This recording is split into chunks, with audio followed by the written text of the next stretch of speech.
L'autonomia differenziata, che può rappresentare, a mio avviso, più un'opportunità che un rischio.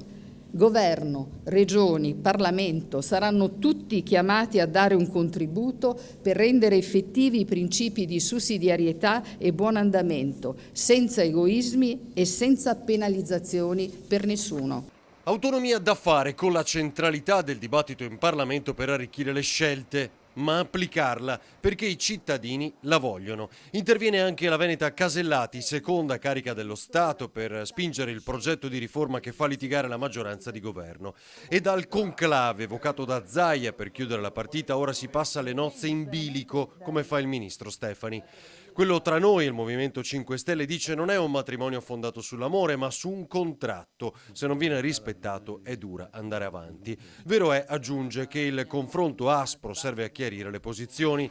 La prossima tappa è domani, nuovo vertice sul fronte cultura con Bonisoli, ma quello che conta sarà inizio settimana, finalmente, con il ministro dell'economia.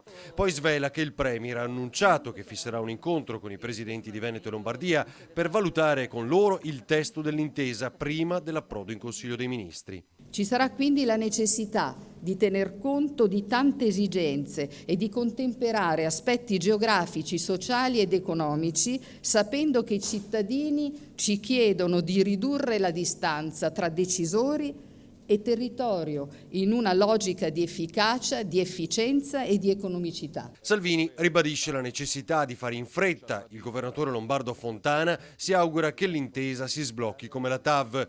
Ma se le premesse sono rivisitazione dell'autonomia finanziaria, è inutile che vada a Roma dal presidente Conte, dice.